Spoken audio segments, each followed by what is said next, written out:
some fun things there. They're sending Did you read it all? ever, well, here. Recording in progress.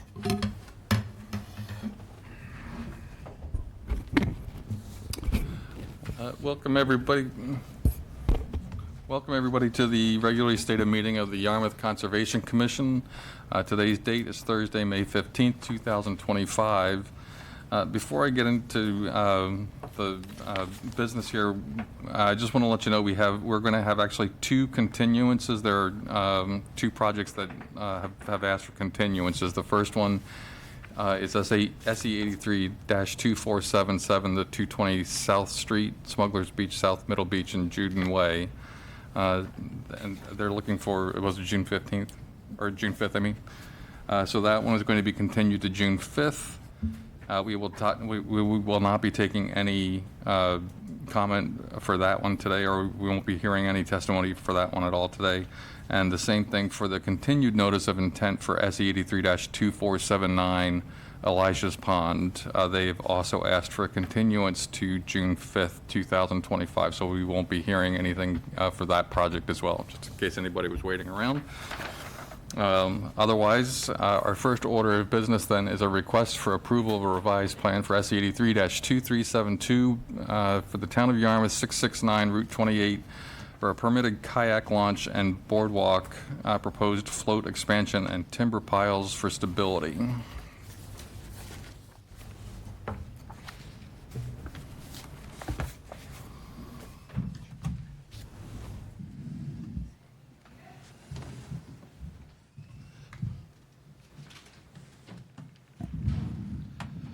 Thank you. Eric Galley, Beta Group. I'm the project manager for the Riverwalk Park project.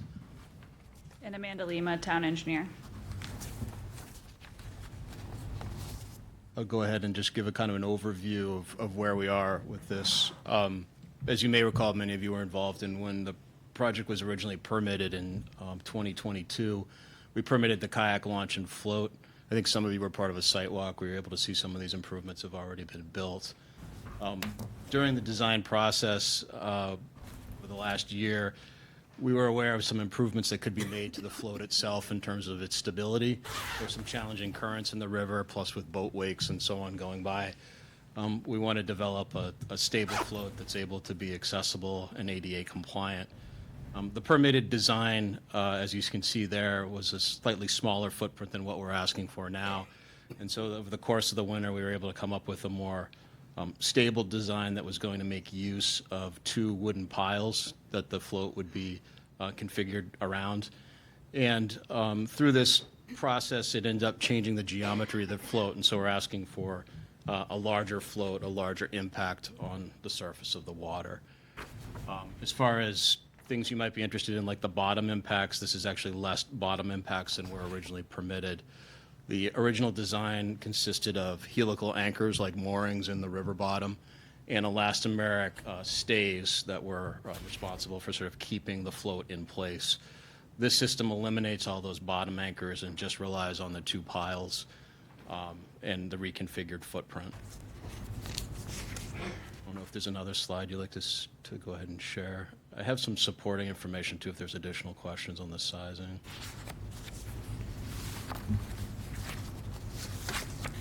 Part of these adjustments included proposed revisions to the length of the gangway. We're shortening the gangway up to 30 feet.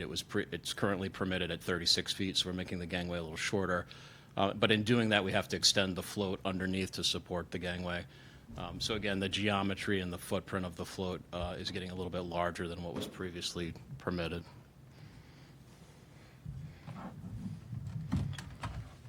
I think one of the things that we're going forward with now is moving into Chapter 91 permitting. And through DEP consultation along the way, they said, their advice was to reconfigure it in a way that provides for flexibility in the future. And that's what the system does. And so the footprint's larger to allow modules of the float to be moved to different sides of the float. If there's uneven pressure or changes in the current or changes in the way it's being used, the idea was to provide enough footprint so that the edges of the float could be reconfigured.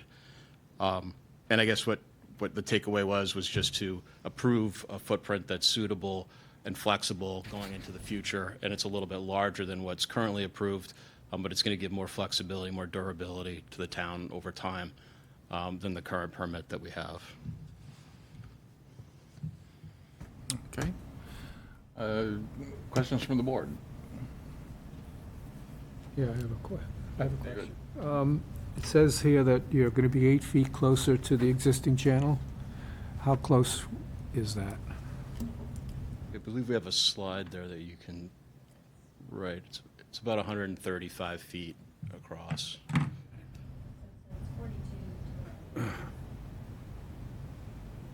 Say that again?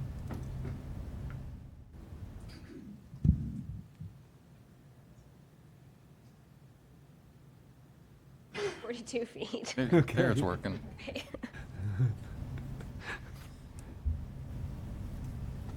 And the original proposed was 50 feet, so it's just 8 feet closer. Pat, and then Bradford? I was just going to say that our regulations here, the maximum was only supposed to be 400 square feet for a float for multiple use. So the 470, it gave you extra space to begin with. So I can't see going past the, that's the regulations we have for our float sides for the town.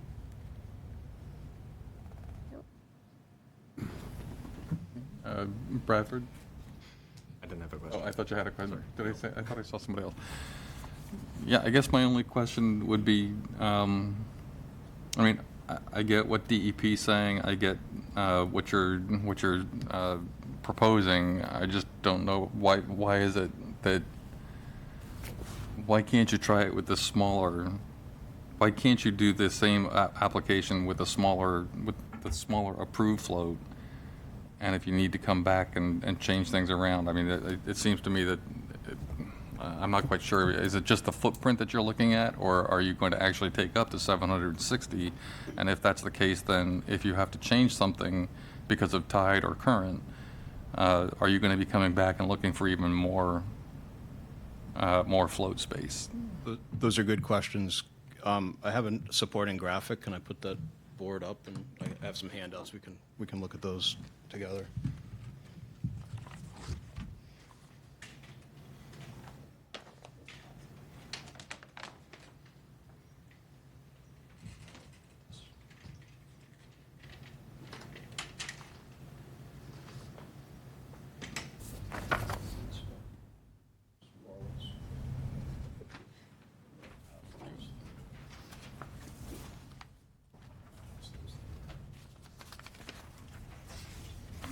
Okay, thank you.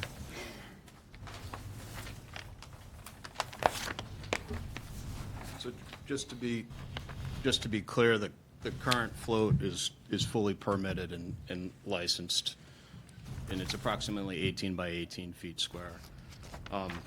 That float was designed as a zero entry float, meaning it was kind of a wedge shape that went down into the river and provided an edge for kayaks and paddleboards to come up on.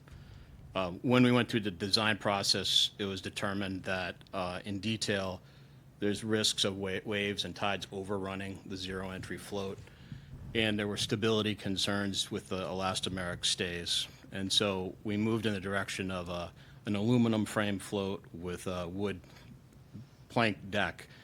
And so some of the geometries of this are driven by the different types of construction, the more durable equipment that we're using, and that's driving the size of the float. In this drawing, you can see there's kind of this gray shaded area. That's what we're proposing. And then you can see there's two rectangles, one long rectangle, and that's the zero entry launch. That's like a slotted way of conveying kayaks and paddleboards into the water. And that is a mesh surface that water comes up and down through. It's not a hard float like a deck. It's actually more of a ramp with the water, and it goes up and down with the tides. So that really casts a lesser shadow on the bottom and is a lesser impact in some ways than the surface. However, we're counting it in its entirety. On the opposite side, you can see what's called a kayak port. That is a module, a plastic module that's a floating deck that allows a kayak or a paddleboard to come into, and then that has ADA compliant railing to allow a transfer from that facility up onto the floating dock itself. And so some of the components of this system, which we believe is more durable than the currently permitted system, trigger certain geometries and certain sizes that are very hard to change. So for instance, when you're looking at the kayak launch entry, the zero entry side, that needs a minimum width on either side to be able to support the transfer of people with disabilities and physical limitations into that chute. So we really can't shrink those two wings. They're showing on 7 feet on either side. We really can't adjust those because they're minimum clearances that we have to meet. Additionally, this has a module of the float that's underneath the gangway. I mentioned we shortened the gangway up. That wing of the float, if you will, is supporting the gangway and allowing for the tidal fluctuation. The previously designed had the gangway attached to the side of the float, and it was determined that it was a more stable transfer point to have the gangway actually sitting on the float itself. And so some of these geometric pieces are sort of driven by enhanced functionality and durability for the float system, and then ADA compliance and accessibility as far as transferring from wheelchairs or from assistance over a transfer station or a bench, then onto the kayak or the paddleboard or the canoe that people might be going out in. That's some of the geometry background, if that's useful information. And then what you can see here is the yellow shape is what is currently permitted. The light gray shaded area with the blue outline is what we'd like to go forward with.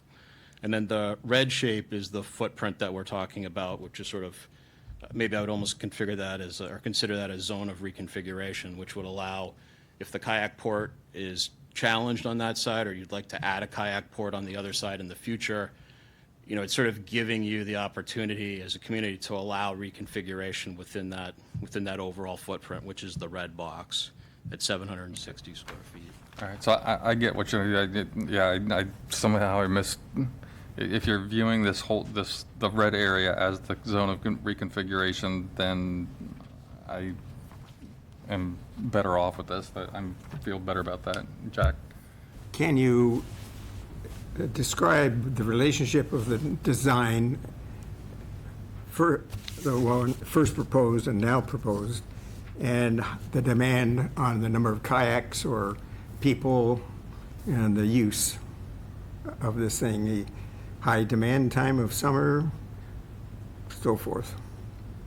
I think the main difference is the earlier design was a wedge shape that tapered. I'm talking about the number of people. Do you know how many people you're projecting are going to be using this? I'm not aware of any projections on the usage for the park, the kayak Well, facility. why are you, so you're not talking about safety, and is that pretty much what it is? Accessibility and safety and durability.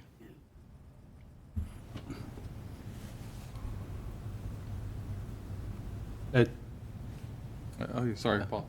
You're done, Jack? Yeah, so I see this as something you're doing to improve the efficiency and the safety of this particular launching area. And I imagine what will happen is, I think, kind of maybe dovetailing on Jack, is you don't know how many people are going to be carrying kayaks down there, but they're going to come down that gangway to this particular location. They have to maneuver their kayak, there's all different sizes. And this will provide a more stable, safe area to maneuver those kayaks, to get them into the water safely and get the people in the kayaks, even if they need some sort of assistance because of some disability or whatever. So it sounds like the smaller version didn't accomplish all that, and this does. Would you agree with that? The current, they're good questions. The current version that's permitted, that we're licensed for and permitted through with you, had certain flexibility because of the zero entry, but that zero entry feature also created some concerns about stability. So it did provide ADA access, but it wasn't, when we started working on the calculations in more detail through the shop drawing process during construction, it became evident that we couldn't ensure the stability that we were looking for, that we would get from a more robust, sort of square-edged float that you see here. Okay, all right, thank you. It appears that you're saying that the ADA requirements are the driver for the increase in the footprint of this float. Is that fair to say? The current design has ADA compliance built into that as well. Okay, so, because I heard you say that in order to accommodate disabilities, you had to increase it, so that's not a correct statement? It is correct in that with this type of float, we need more footprint. The earlier version could do it in a smaller area for the transfer. There's essentially a bench that you sit on, and then you rotate around. There's some steps, there's handrails and so on to get into the kayak or the paddleboard. Yeah, it's just a definitive thing. If it meets ADA requirements, then it meets ADA requirements. And if you're adding to that to enhance, that's a separate thing, I guess. I mean, we all know that bathrooms are bigger to accommodate handicap, and when that design is presented, you know, they show turning radiuses and what justifies it. So, you know, I would suggest if we look at this increase, you know, maybe could we ask for that? Like, what is this accommodating that it doesn't accommodate now? If that's in our purview, I mean, if that's the driver of this increase, you know, I mean, I'm not sure the reason of the increase is in our purview. It That's would not- just have that's to not in our be purview. limited the reason, okay, to what meets our regulations or not. okay, that's why I asked, okay. I have a quick question. On this sheet, it says currently permitted float 336 square feet. I thought you were permitted was 470 for the, Might have been a math error on my side. For the original float, yes, for now. the current float, I think, is Original permit was 470 square foot float. It may have just been a math error on my side. Oh, I'm sorry. Sorry. Just believe everything you read, Pat. You know, it's like, it's just that's the way it goes. So that actually makes it a bit even a more radical change from 360 to 7, whatever it was. Was the original float not 18 by 28 with a notch? Or there was not a notch in the original one, so it was, do you have the size? I think it was 18 by 18 originally. So I think the float that we're landing at is the 450 square feet, which is the outline in blue. So, you know, we're talking about roughly 115 square feet difference over what's permitted. We are talking about this red rectangle, which is what we could be called the zone of reconfiguration, which would allow flexible reconfiguration of the float should conditions or use change over time. I think what this process is trying to do is build in your approval and then the ability to reconfigure should that be necessary without another permitting process. So being able to reconfigure the geometry within that red rectangle that you see is part of the goal here, should conditions or use patterns warrant that. I'm a little confused. Is it So what is the total? 760 square feet What or is it? 450 square feet? No, it's 450 square feet is what they're asking for. It's 336 that is currently approved. They're going to 450, which is the blue, you know, the gray and the blue outlined area, and then the red dotted line is the 760 square feet of potential, but it's not being filled in. It's not being filled in all at once. So it's just, again, you know, it's hard because you normally would put like an area of reconfiguration and things like, you know, marinas and harbors and that sort of thing. And so you do that to give them a little bit of flexibility in moving things like piles or floats or piers and that sort of thing within a harbor. This is not, that's why I wasn't really picking up on that in the first place, but They're not going anything more than the 450 square feet at any one time, but the 450 square feet may be where it is right now, or it may be somewhere else in that red dotted line, or that red dotted box. Okay. Because they're never going more than the 450. Okay. I mean, correct, I'm stating that correctly? No, I mean, you strike, like, a good example is the kayak port, which is that small rectangle. You know, we're showing it there with the dock designers. We believe it works there, but in the future, conditions might be it should be, you know, moved around to the other side just because of use patterns or But something. you're not going to do that in addition, and then you'll add more. It's still going to be the 450 square feet that you're, We can work with that number, and then any additions would be a visit back to discuss it. You know, the town would have to come back and sort of say, this is what's working. We need to revisit this geometry. You know, if there's concern about the 460 square foot footprint, then, you know, you would limit it to, say, the 450, and, you know, that would be sort of the outer limit of the geometry. well, I mean, that's how I'm looking at it. Like, again, I would be saying, you're asking for, what, 114 square feet more? different. Okay, than what's currently approved. I can live with the idea of going with the 400, to the 450 square feet total. And as long as you stay within that 450 square feet, I don't care if it's in that configuration or some other configuration, as long as you keep it within that red dotted box. Then you don't need to come back, you just need to talk to Brittany and say, this is what we need to do, and change it. As long as that 450 square feet stays, I don't care. But if you're gonna be looking for more, I'd have a problem. Then I would have a problem with that. But that's just me.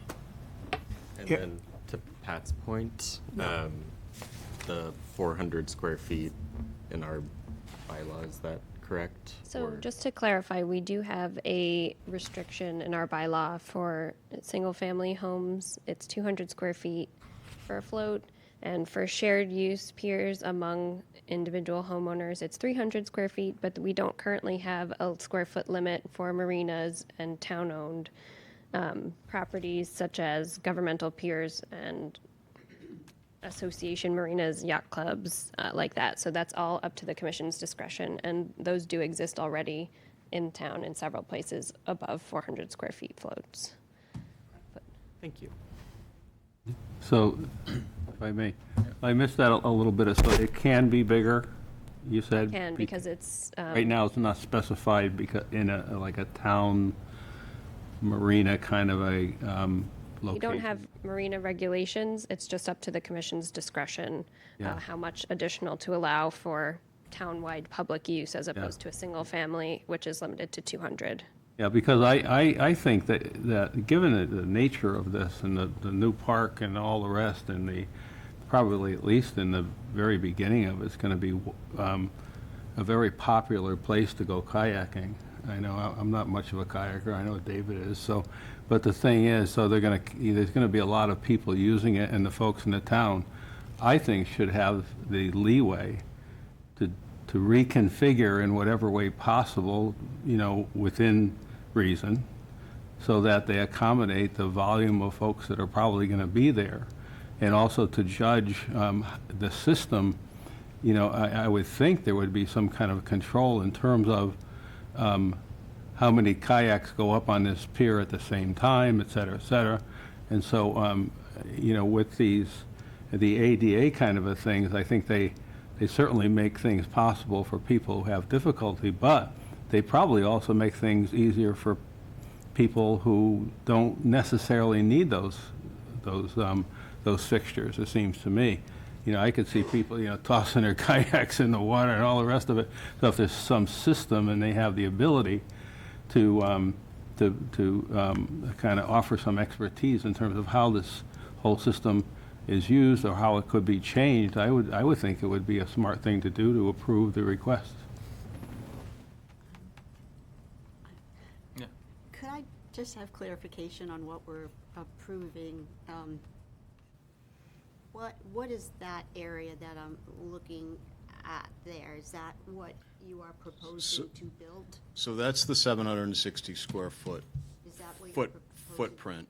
Are you And, building that? well, we believe that if you approve that, you know, what you're essentially doing is you're building in an approval for 700 reconfiguration. up to, So what I could see happening, and I'm just looking at it from the outside, but say the kayak port, to the comment about use, perhaps you would want to add a second kayak port in the future. If the float were permitted at the full 760, that module could be added for a second port. Okay, so that would allow you that. Now, what another conversation is we were having is if you limited it to the 450, then it would allow for just reconfiguration of the pieces you already have within that envelope. could I ask, So there's different thresholds, I guess, there. could I ask Brittany what their application is for? Is it? Yeah, so this was also unclear to me. This is the plan I got. I wrote in the notes that you received 760 square feet because that's what's on the proposed Chapter 91 license plans. If this is approved by Chapter 91, they will have ability to put that in.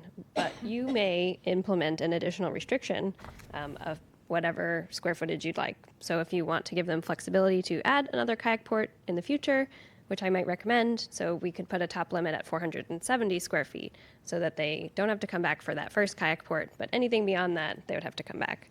I wouldn't recommend giving them the full 760 because it does go closer to the channel, and I'm not sure if we have approval from the Waterways Commission about that yet, but the proposal that you've received handed out to you is reasonable, in my opinion.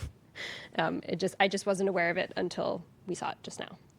I just want to clarify something about kayak users. I mean, they basically get there, they put the kayak in, and they go off. I mean, nobody sits there for time except for maybe getting your material, on you. So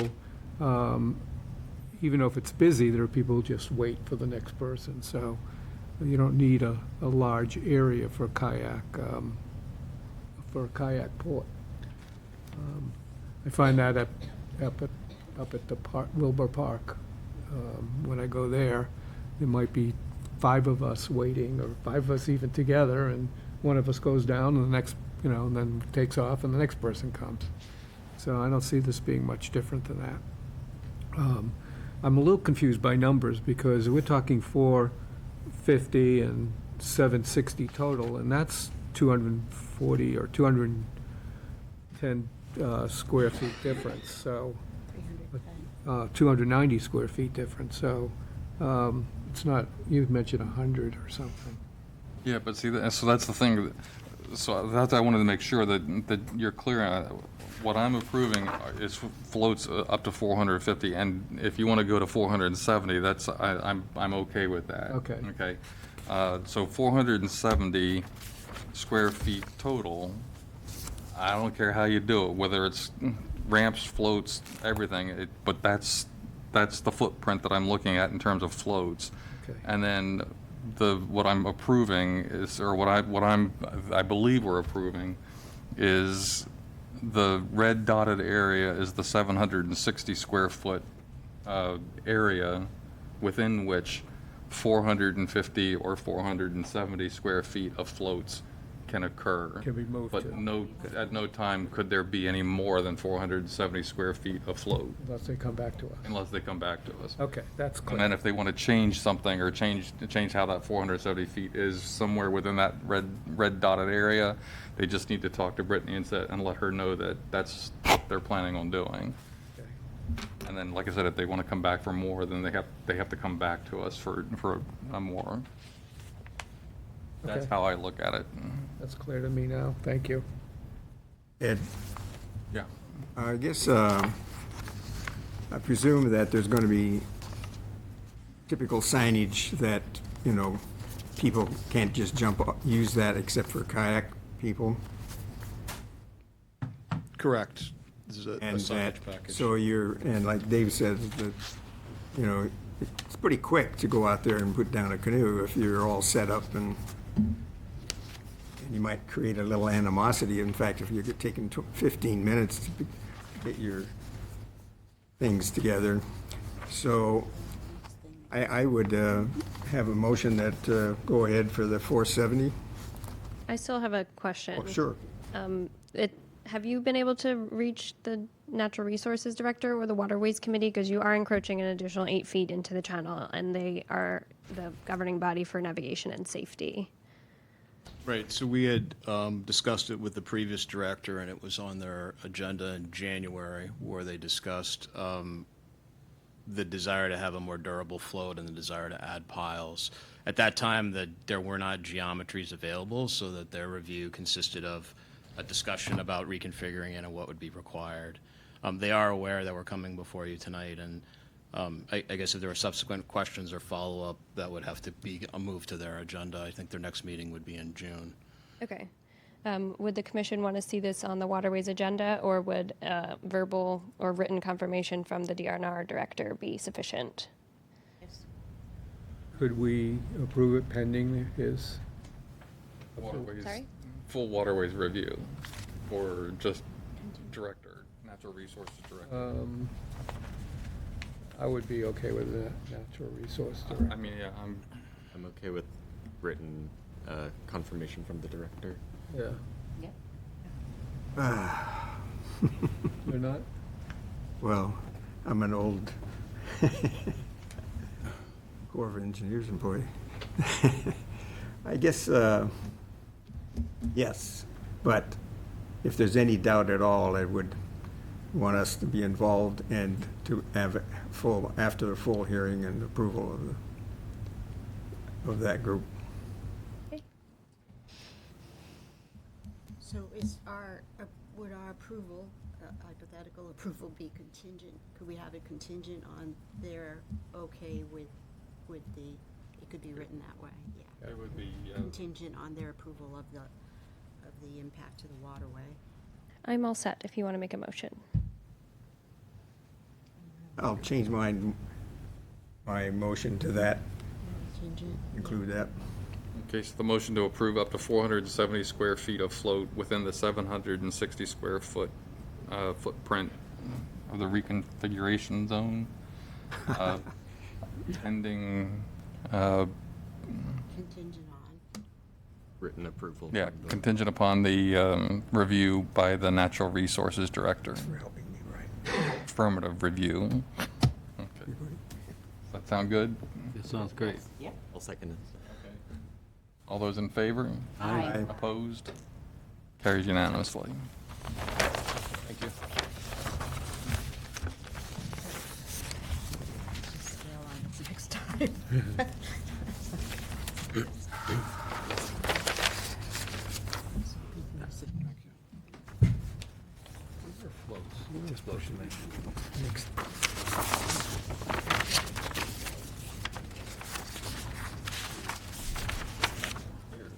One next.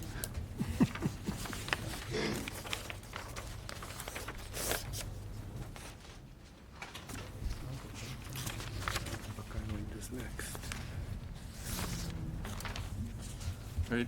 Next order of business is a request for determination of applicability for Town of Yarmouth, Buck Island Road, between Townbrook Road and Higgins Kroll Road, proposed 60 square feet of sidewalk in the riverfront area.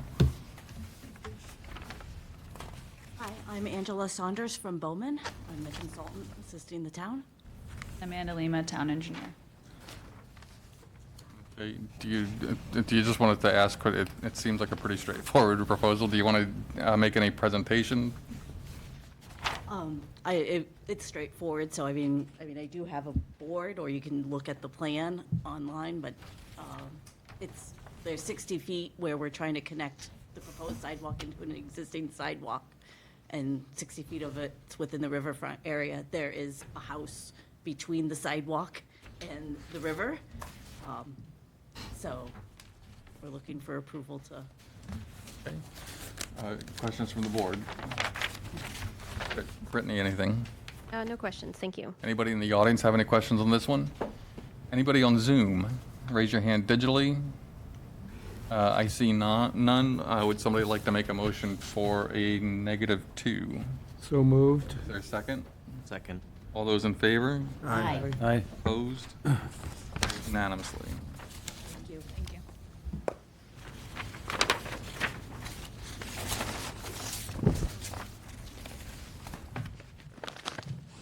All right, next order of business is another request for determination of applicability for 86 Kroll Road. Proposed full second floor addition within the footprint of an existing garage and land subject to coastal storm flowage and the buffer zone to a BBW.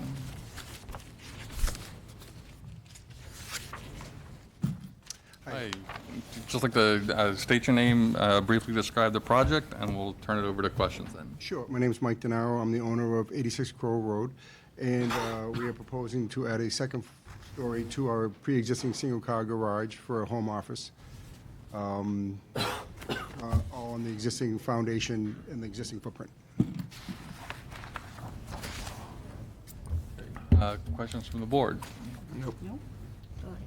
Yeah, question, Kelly? Yeah. It is an existing, the pitch of the addition looks like it Speak into her microphone. replicates the existing, but pursuant to, the LSCS. Ellie, could you speak close to your mic? In looking at the CCSF performance standards, we look at any redirection of water, and I wasn't sure how you address drainage from that roof, the additional drainage from that roof being highly pitched, and if that's addressed, only in the interest of meeting the standards of our guidelines. I don't believe, and again, forgive me if I don't have this correct information, but I don't believe the roof pitch has changed at all from the existing. I believe it's the same pitch, but just higher up, 8 feet. Currently, we have downspouts. But I don't believe there is no being changes to the actual angles of the roof lines, because we are going literally over the same sill or plates of the existing garage. Okay, thank you. Hope that answers the Thank you very much. Thank you. Okay. Actually, just quickly building on that, assuming the downspouts are pointing in the same direction as they currently are once the addition goes in? Yes. It's a good question. I believe that they used dry wells when they did this 25 years ago. Oh, okay. I believe they did, because I don't see any water, like those elbows. I don't have any elbows. I think they go Okay. into like a PVC. Thank you. Okay. Does that make sense? Yeah, so it'll go into the same. Yes. I'll make sure that, yeah. Okay. Anybody else? Brittany, anything? No questions, thank you. Anybody in the audience on this one? Anybody on Zoom? If not, would somebody like to make a motion for a -2 and a -3? So moved. Is there a second? Seconded. Who seconded? Was that Jack? All those in favor? Aye. Opposed? Carries unanimously. Thank you. Thank you. I'm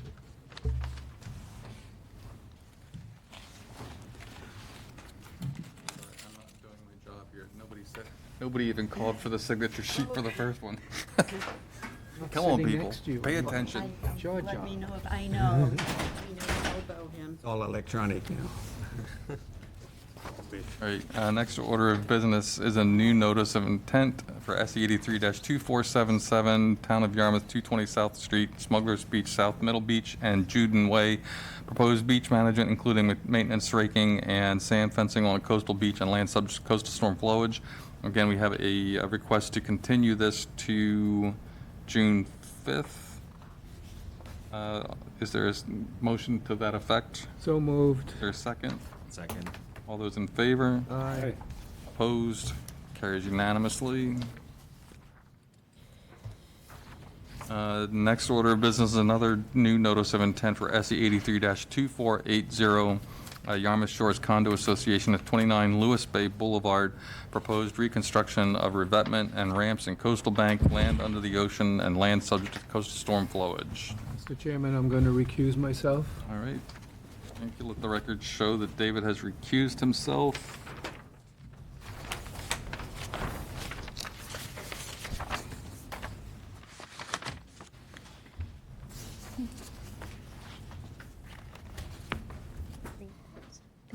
Dan?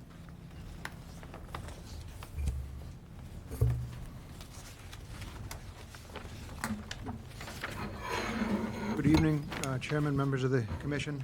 For the record, my name is Dan Ojala. I'm a civil engineer and also a land surveyor with Down Cape Engineering in Yarmouthport. We're helping the condo association out with some erosion issues at their property down on Lewis Bay. So while this isn't the open ocean, they do get some weather. They sent some photos of some rather shocking erosion that occurred. This is a area that the ferry boats go by, and there's a fairly decent fetch when it blows out of the southwest. And they had a fairly decent design for a wall. However, the wall, it doesn't appear that it was constructed really per plan. It was probably, what they call value engineered down to much smaller stones and a little bit less footprint than was previously approved. Was actually constructed, and it's a little worse for the wear since it's been installed. The stones have been displaced. Once the toe stones start to move, down comes a wall, and some of the waves broke at the top and had scarped the coastal bank. There's many structures here that predate the act, so it's okay to protect and armor it. We looked at what the design was, is basically to get in there and install decent toe stones buried well down below the water line. That tends to anchor the wall, and especially during storms, it prevents it from shifting. So it would go back to the original design pretty much. We did rake it back to 2-to-1 on this design. It's a little bit, there's some ramps out there. Normally on a coastal bank, you'll see a stairway. They're designed a little bit steeper with a stairway. So that may be something we could look at here.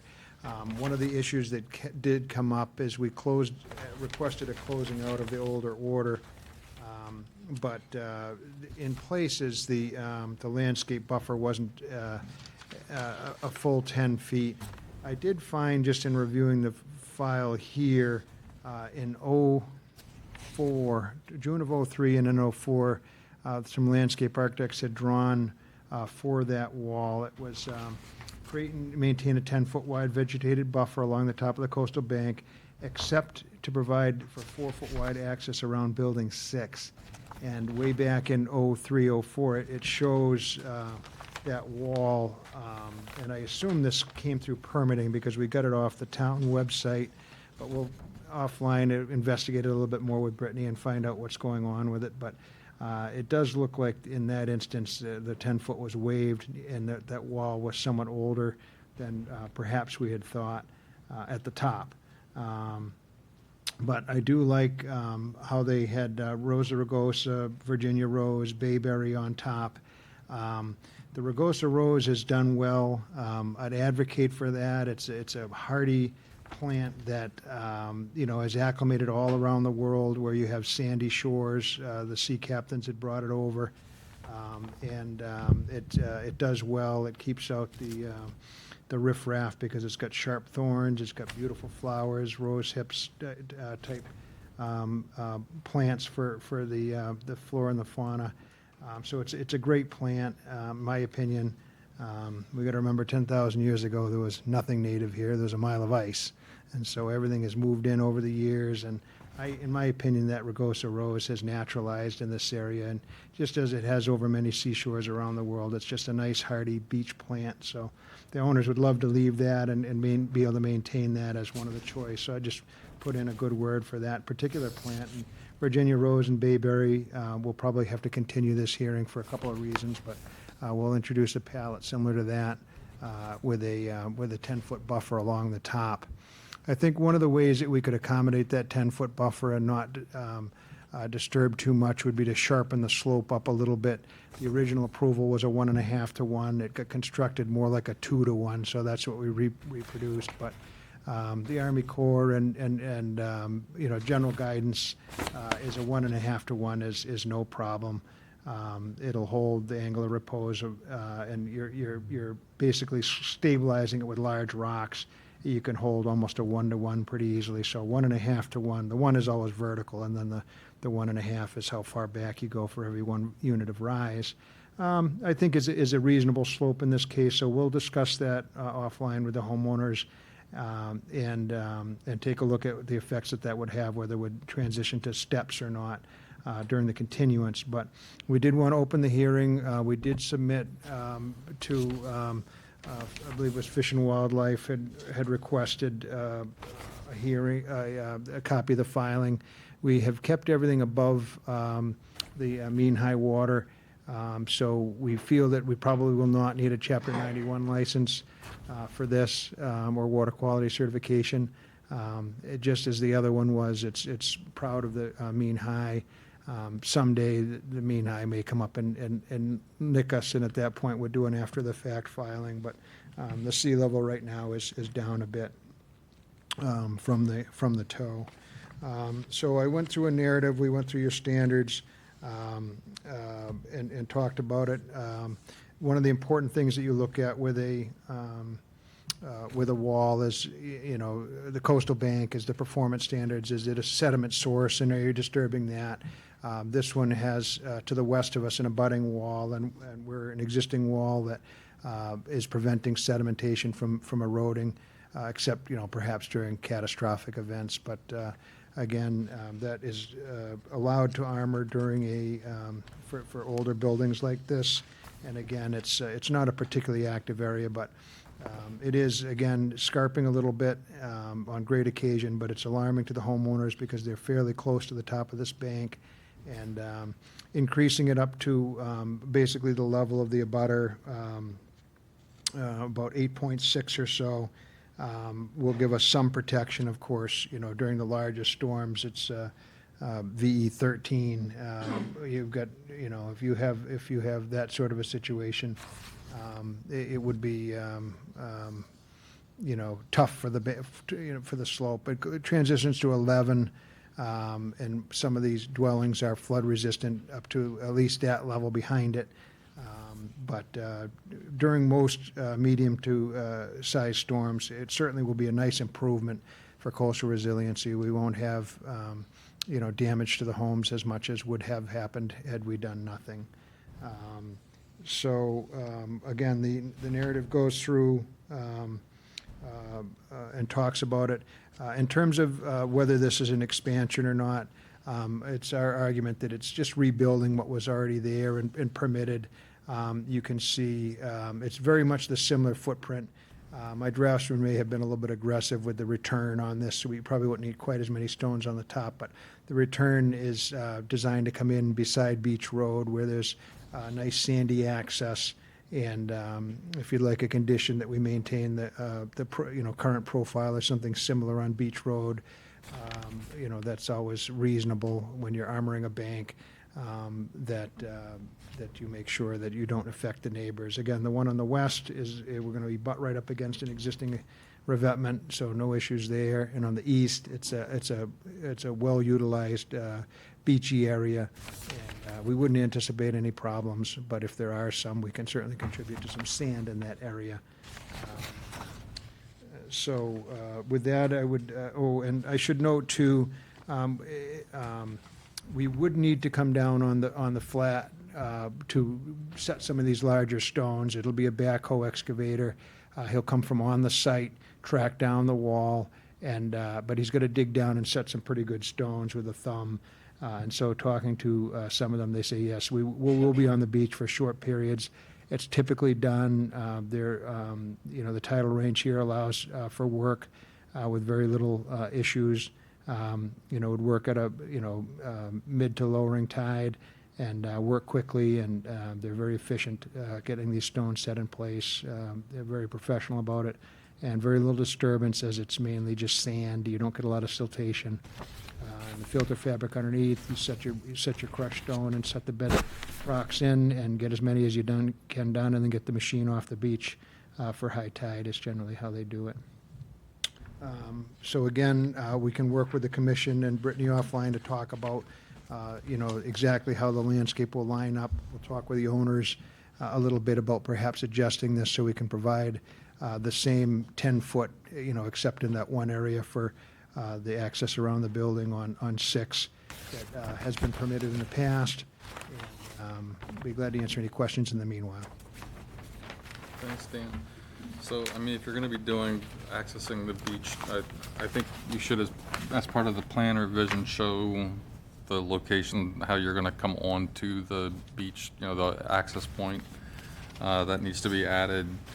I know there's not real room for like a real work limit line, but the only concern I would have is that somehow you either stake a few stakes to just so they understand how far they can come out. I don't want them like venturing way out into the intertidal.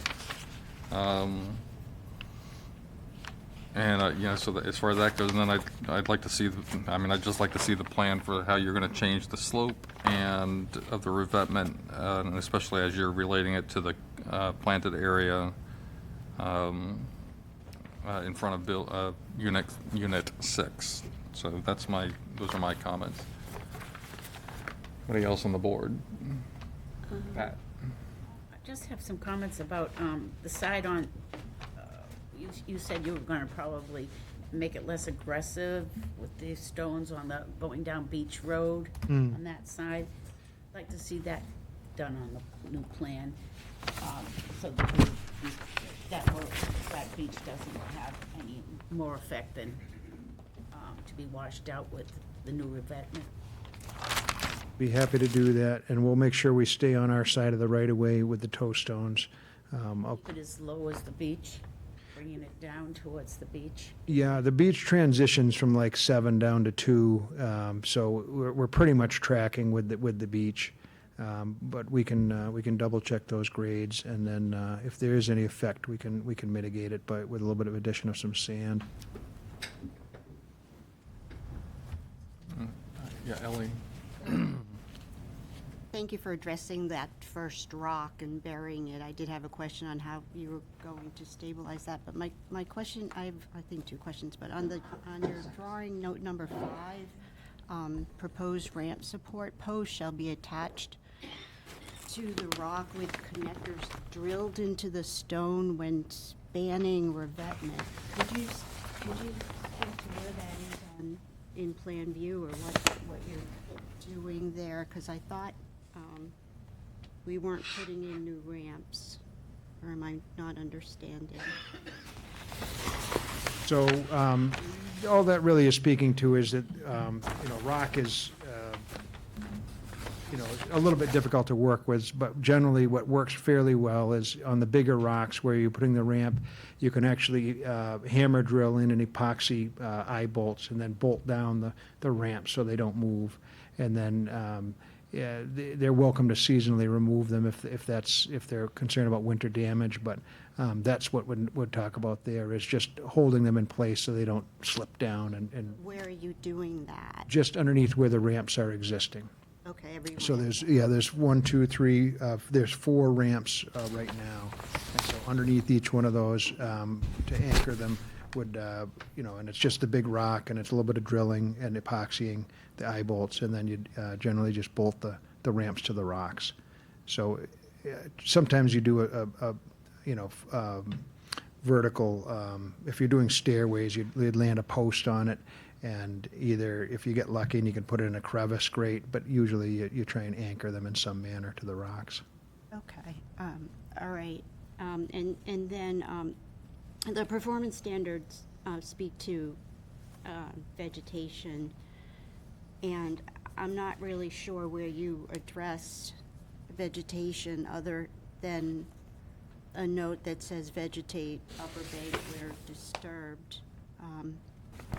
Is there vegetation in the buffer zone that you will enhance, or?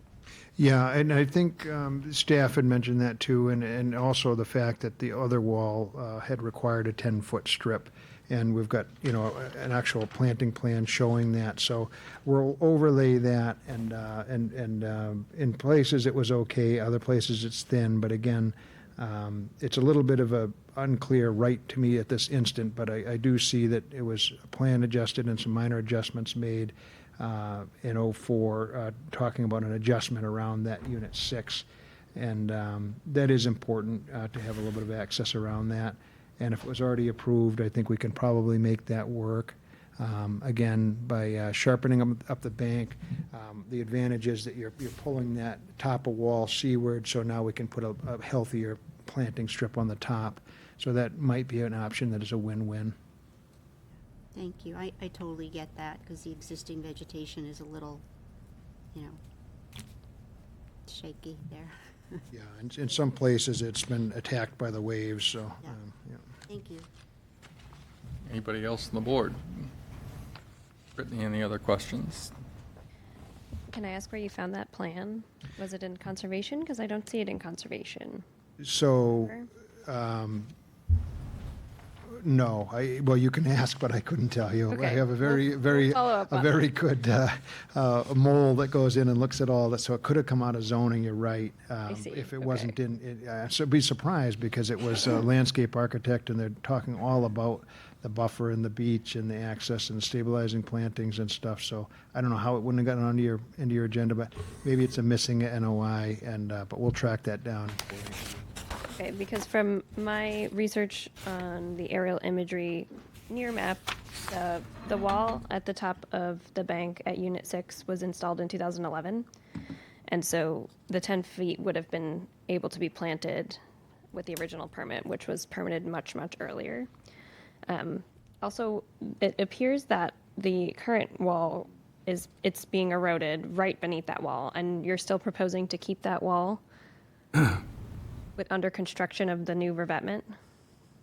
So we would make a best effort to, to support that during construction yes. Basically, it looks to me like we could probably get that rock wall in and buttress that up. Again, if a storm happened to undermine it before we get out there, then it's sayonara to that. But yeah, it's interesting because there is a plan showing that from 2000 and stamped by a landscape architect anyway in '04. So we've got to track that down and find out what's going on with that. I think it was more landward of a location than it exists now. Possibly, yeah, possibly. I'm not sure. Again, it's what was I was just thumbed through, but somebody had pulled the original plan. Was that in the '01 era, or when was that? Do you have it handy? What's the date on that one? You were just looking at? Oh, sorry, it was extended on 97. 97? Okay. Extended until January 29th, 2024. Okay. Well, this may have been for redevelopment on Unit 6, so we'll find out about that. But it sure looks similar to what got built, and looks very legitimate. So we'll track that down and figure it out. Okay. If it had a permit, it would be very good to know that. If it didn't have a permit, just keep in mind any approval of the wall shown on the plan would be approving it. Its current location. And I look forward to seeing your responses on everything else we discussed for the next hearing. Thank you. Absolutely. Thank you. Would probably need more than a couple of weeks to get everything together, because I do want to meet with the owners and. Well, is that wall going the entire length, or is it No, just? it's just a It's just a the one that's right patio. in front of, that's 6, right? Okay. And so, It's not really called out on the plan, is it? hold on. Well, the patio, and then it's graphically shown as a wall in front of it. It is, yeah, it's graphically shown. Okay. You're all set, Brittany? Yes. Okay.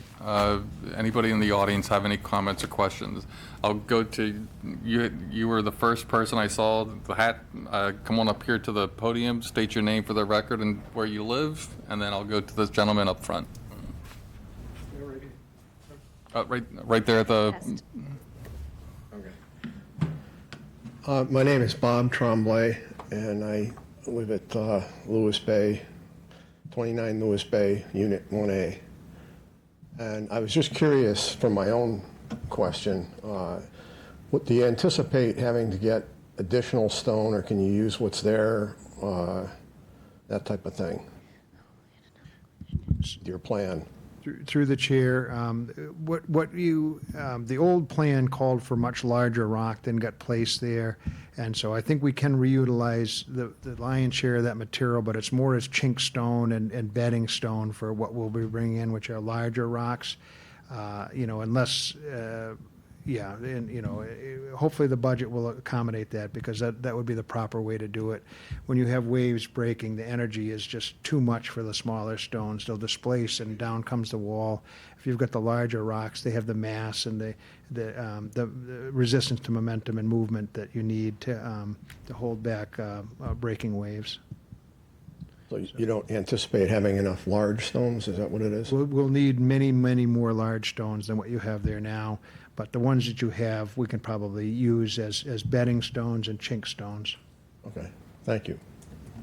Okay, go ahead.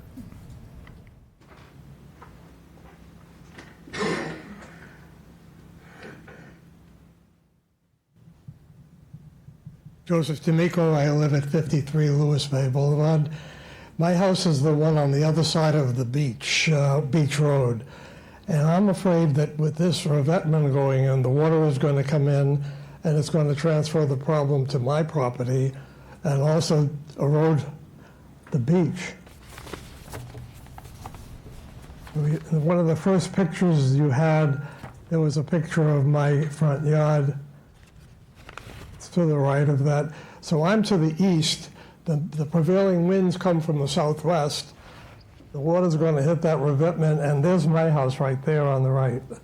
And I'm level with I'm higher than the beach, but my beach goes down gradually and it's level. So that rock wall is going to be much higher than my property, and it's going to push all the water over to me.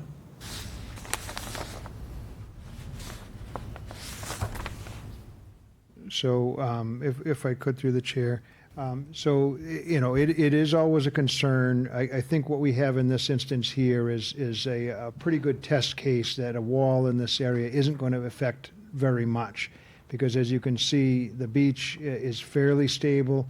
Obviously, everyone's getting erosion. You can see a little bit of scarping in front of your property. It looks like you have a snow fence there.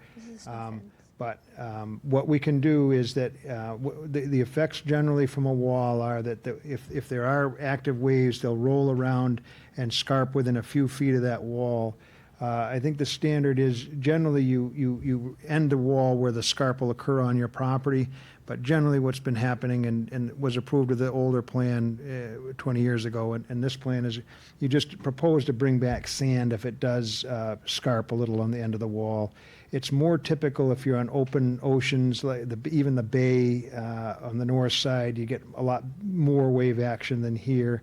Even when it's blowing 20 out of the southwest, it's, except that high tide is not too much wave action. A storm is a different matter, but on regular basis, it's not like you're on the open sound here. It's more protected, and I think the fact that wall has been there for many years without a detrimental effect really to the abutters speaks to the fact that if we rebuild it in kind, it really won't have much more of an effect than what's there now.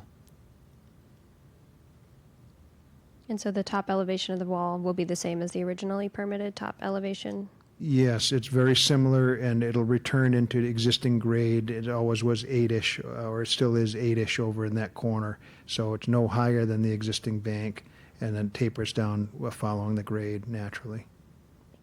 Could you just mark that on the plan, on the revision, then just give that elevation as well? Yes. Is it just me? I'm looking at the stark, with that picture that you had up there.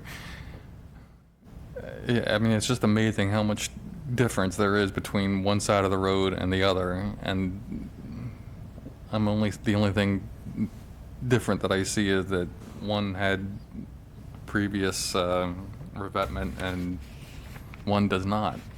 And the one that did not looks pretty darn good. I applaud your, it looks great. So, It all, it's a very site-specific situation. Yeah, they're luckily, the original owner or whatever built well back. Here, we weren't so lucky. The houses were, quite close and were permitted quite close. And it's of much more concern versus on the other sides. I was sitting through a meeting in Eastham a couple nights ago, and there was 115 feet of erosion on the bay side straight in over the years, and it was under the guy's deck, and he looked a lot better than our neighbor at the beginning. So it all depends on the circumstances, the tides, the currents, prevailing winds. Here, we're a little bit more protected than an open bay or an open ocean, and I think we'll be okay for the short term, for sure. okay. Anybody else? Do you have any other comments? Yeah, I've owned the house since the late 70s, and I was there for Hurricane Bob, and the water was ferocious, and a lot of the problem that happened at this property was from the revetment to the west of the property, and it came over because of that revetment was even bigger, and there were boats up on the top of the revetments. And then Arthur Minneselian, who owned the property back when Hurricane Bob came, had approval to put a revetment in, but he didn't do anything. All he did was plant seagrass. That's all I have to say. I'm afraid that it's going to ruin the front of my house and also the Beach Road beach, all the water coming in. Okay, thank you. Anybody else? Anybody on Zoom? I did have another comment. Hmm? I have another comment, if that's You have okay. another comment? Okay. I just wanted to make sure the board considers that since it is existing at a 2-to-1 ratio, it probably is beneficial to keep it at a 2-to-1 ratio, especially with abutter concerns, since we have more wave action, more energy comes off a steeper one. I understand that 1.5 to 1 is what is recommended by DMF and CZM right now, but replacing it in kind, as with maybe space enough for hopefully 7 feet of buffer plantings instead of 10, might be worth the trade-off. Yeah, I would rather see those small, the softer slope, Yeah, to be honest with you, especially because I think the 2-to-1 is going to create like a lot of reflective energy. No, it's 2-to-1 is. One and a I'm half. sorry, I'm sorry. That's what you mean, right? Yeah, Okay. yeah. Yeah, it reflects a little bit more. It's still much better than a vertical bulkhead. Perhaps a compromise might be, because the neighbor is probably steeper than 1.5 to 1, would be to start at 1.5 to 1 and then flatten it down towards that abutter. So it's we could probably even get less than 2 to 1 on that east end, and that would flatten any large waves during a huge event would be mitigated much more. That seems I don't think complex, what's on but- the west side would really affect them, but that east end, that would be the target as they were coming across. That would flatten out. I have one more. Just in light of what Brittany said about the wall,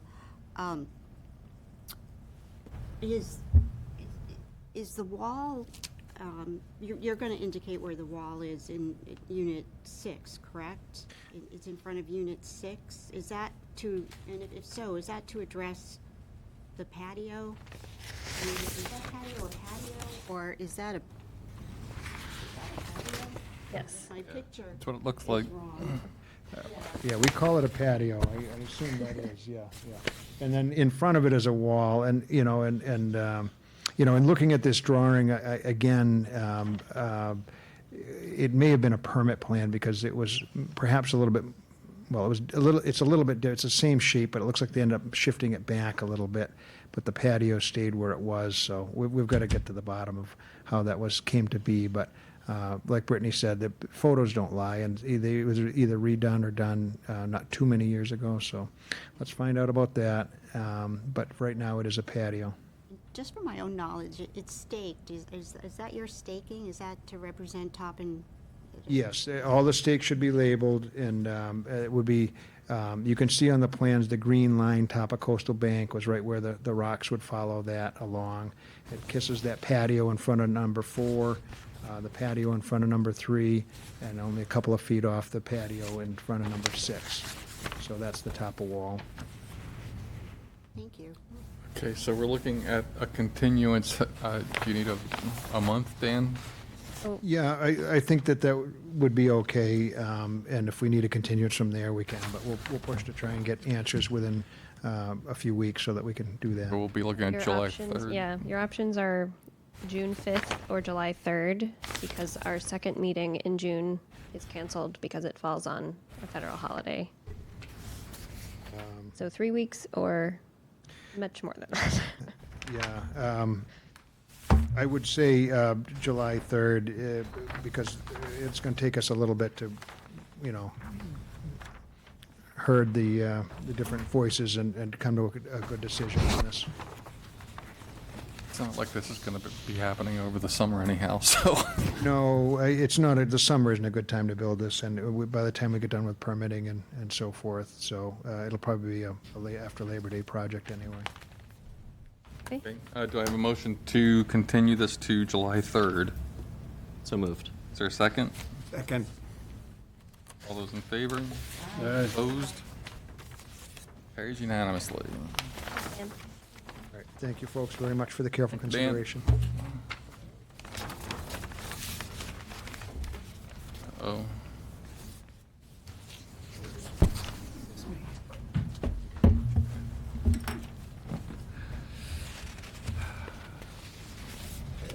Do we not have a signature sheet for this one? Chris Mill?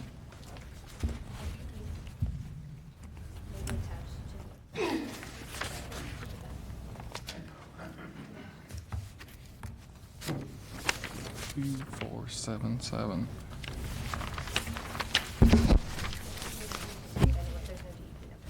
Okay, that'll make it easy. All right, our next order of business is a new notice of intent for James McCarney, 27 Grist Mill, after the fact filing for unpermitted patio retaining walls and fill within flood zone and buffer zone to a salt marsh. Thank you.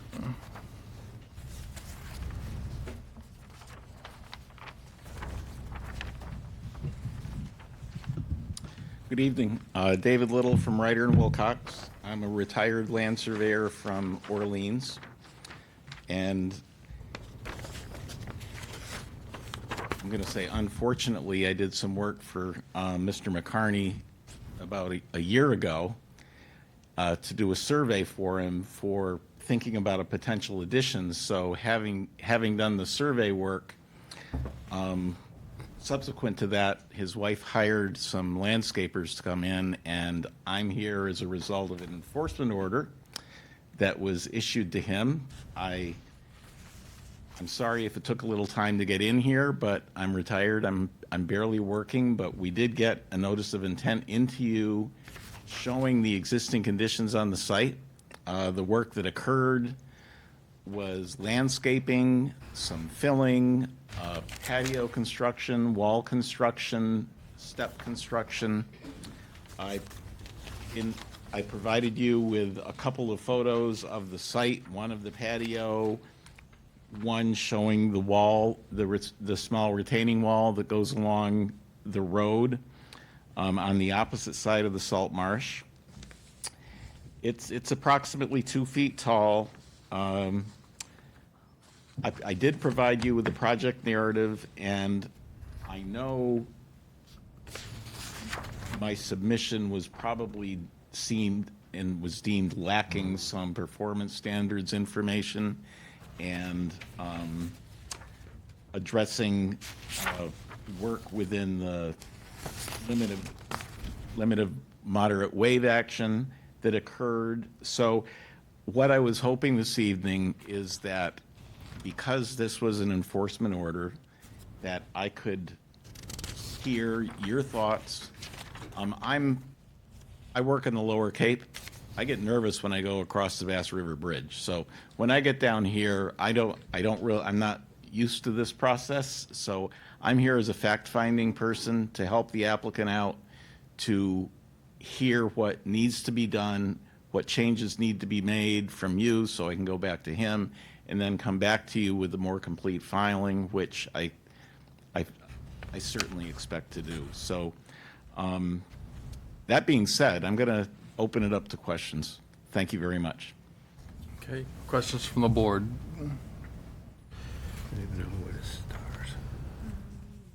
I have one. Okay. So, and I guess it's for Brittany as well. Are we reviewing this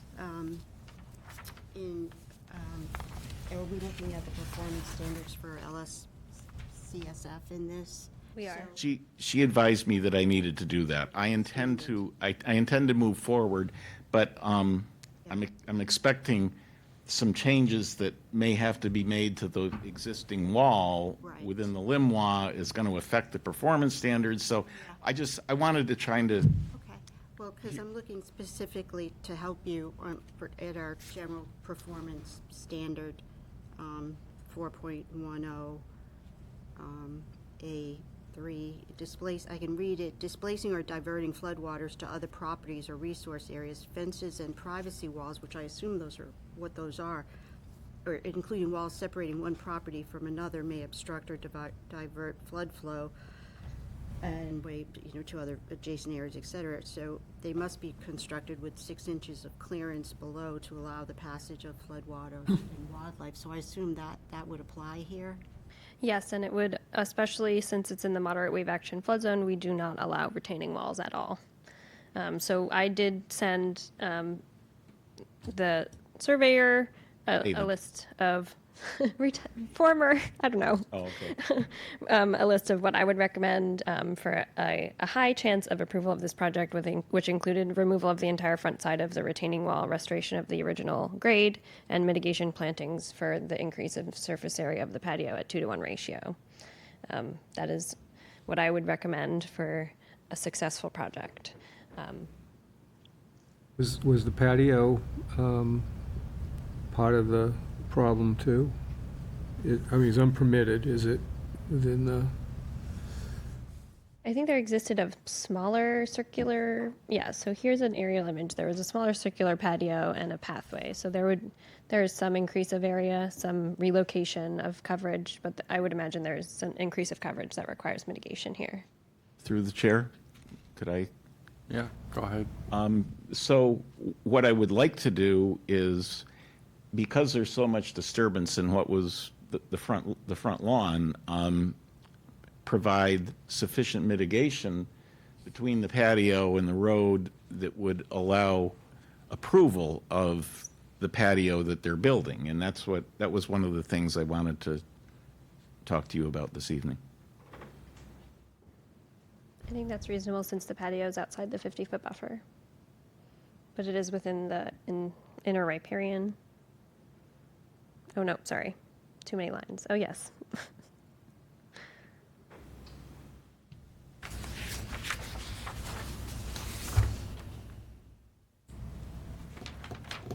Could we ask, it's kind of confusing on the plan that there is delineation from the edge of the marsh, but there's no delineation I don't see of the buffer. That we asked for that. On the north, Did I miss? on the north side of the site The marsh plan, is the buffer. I mean, It's the buffers are labeled. They're just a lot of lines. yeah, there's a lot of lines. Okay, wasn't sure which one. so we, from landward from Grist Mill Lane, we have the 35-foot, 50-foot, and 100-foot buffer from the edge of the marsh, and then the fourth line is the 100-foot riverfront boundary. And then the flood zone and LIMWA line crosses the southeast corner of the property where the concrete wall exists that was built without permits.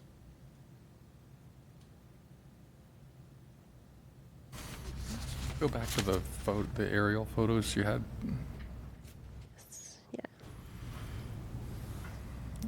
I mean, I guess, I know why you put the concrete wall up. I just don't know why you would. But so I don't know.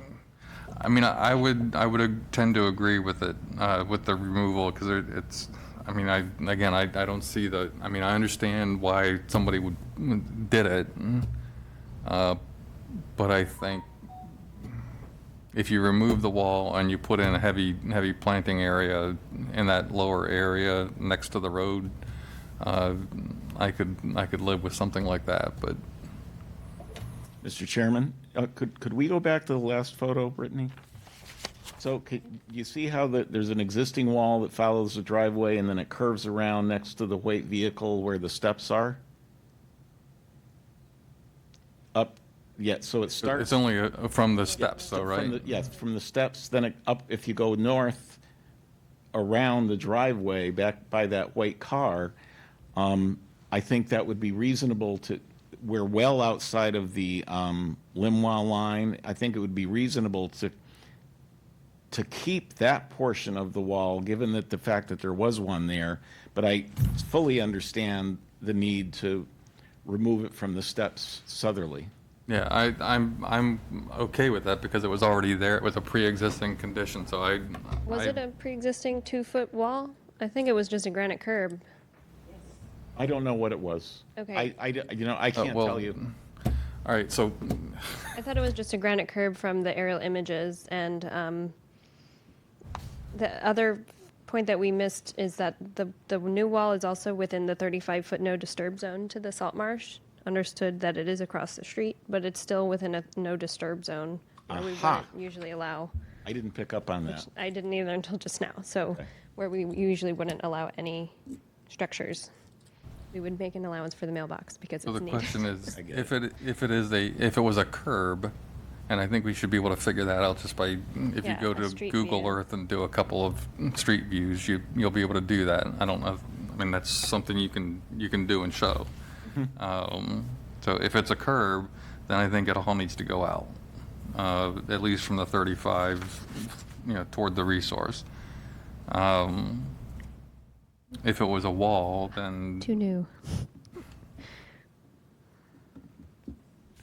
that was the only. Figure that out, Mr. Chairman.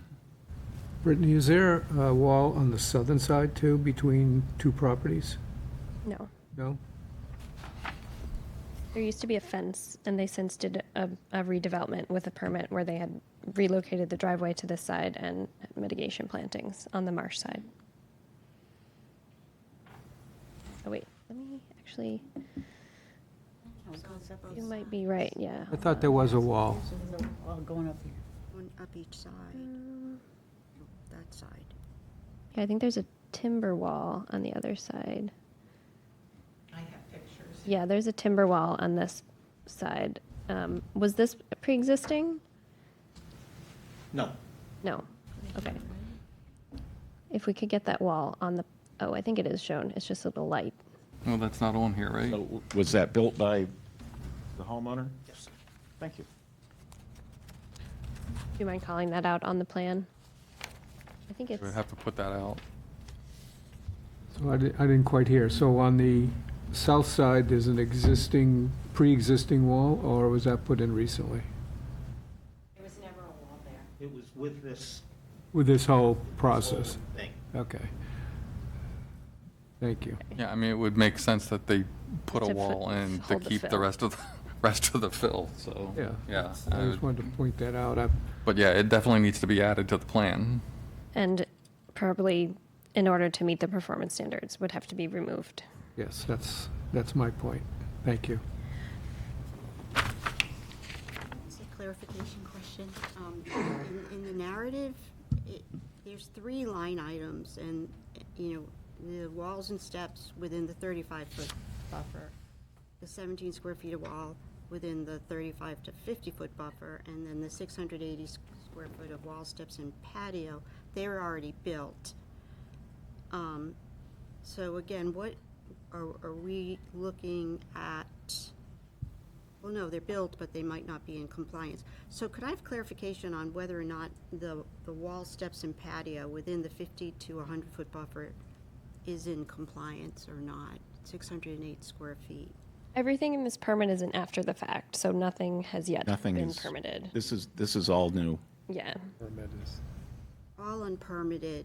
Yes. I guess what I'm asking for is what is allowed. Well, I think your regulations allow for work landward of the 50-foot buffer that has occurred, and that's what, Within the 50-foot buffer. landward of the 50-foot buffer, and that's what I'm hoping that Okay. I can mitigate for Okay. with a future plan.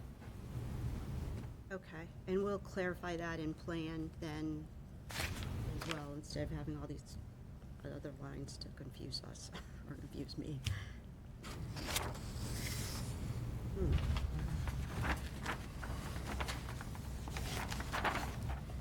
Can I ask a question? Mm-hmm. So with respect to mitigation for a patio like this within the 50-foot buffer, what do you, some towns have regulations like 1-to-1. It's 2 to 1. outside the 50-foot buffer, but it's 2 to 1. I mean, so outside of the 50-foot buffer, it's 2-to-1 mitigation for any construction? That's correct. Okay.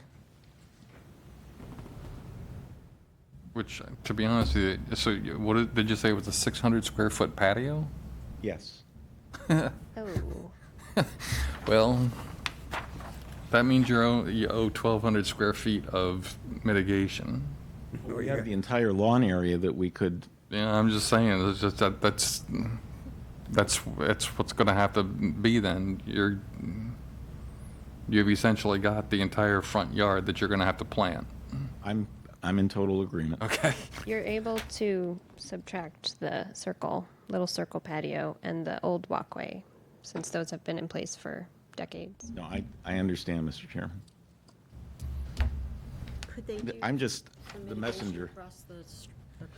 do some mitigation? No, they don't own it. I don't know.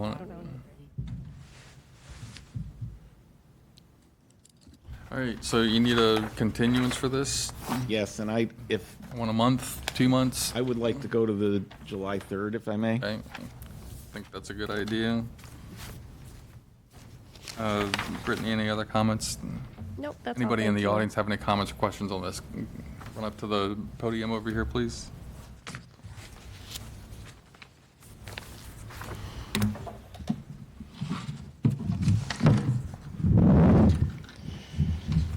Good evening. I'm John Patrick Pitone. Along with my wife, I'm the homeowner of 31 Gristmill Lane. We've been before the commission for approval for our rebuilding of our house, and then also for mitigation of Phragmites on our property, on common property, and on my mother-in-law's property next door. The process for these were rigorous, but we were happy to comply with the commission's recommendations. I had a conversation with a neighbor yesterday who just returned from down south, and he related a similar experience with the commission. So as you can see, we have the utmost respect for the environment and what the condition does to protect it. I have several photos that I would like to distribute. I'm sorry, I only made 3 copies in consideration of the environment. You can share those. Be nice at sharing, right?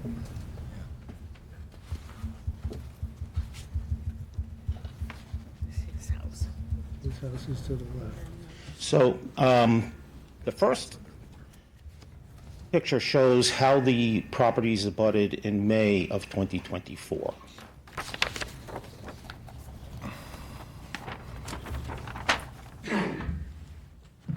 The second and third shows how the properties are joined now.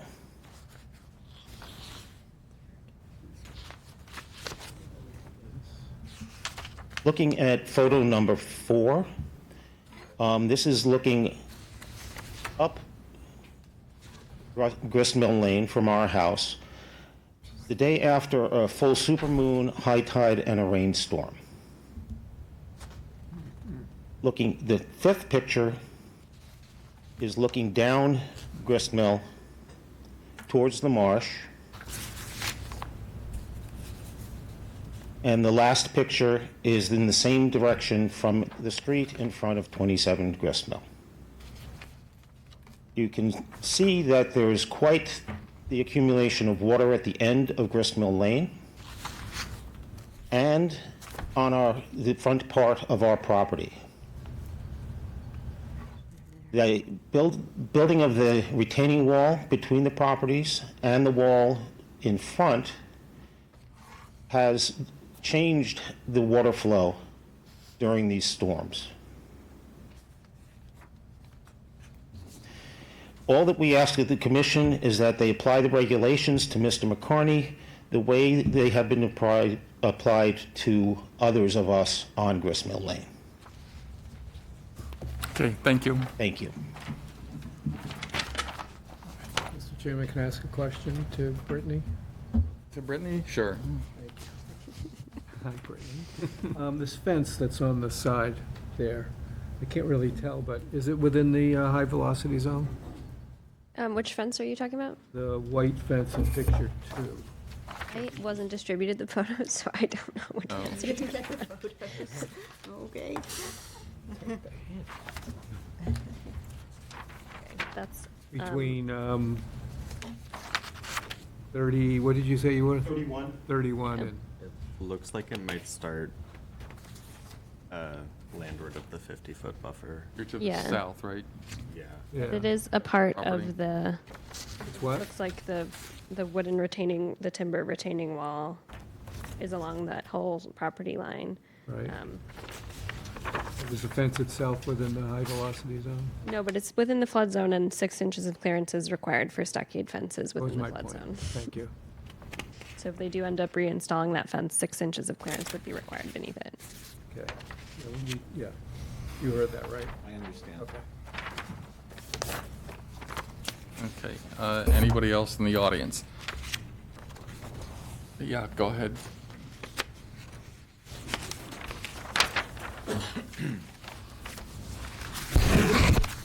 Hi, my name is Liz Devonis, and I have a place at 23 Gristmill Lane, which is on the other side, To the north. to the north. Yep. I've been there for over 60 years, and I've seen the water level change quite a bit, and it's really getting worse and worse every year. And my whole concern is similar to this gentleman's, that I'm afraid that retaining wall will divert the water into my yard. Right now, I haven't had my yard flooded. I'm just that much higher up than them, and they've both had quite bad flooding in their yards. So I was just concerned that that would divert the water into my yard, and I can't. I've asked a few people, and nobody seems to know if it would. So I just thought I'd, let you know that that's my concern. That's all. Okay, do you by any chance have any pictures of your house from, say, 5 years, 10 years ago that would show whether or not there was a wall there? I or have is a it picture curb? right here that I Okay, can show you. if you could just send it to, This front one is definitely just a Oh, granite let me curb. see that. It's on his, Patrick's first photo. Shows it. Oh, the farthest part. Yeah. yeah, I don't think it's shown, right? It's not showing the part where, Oh, sure.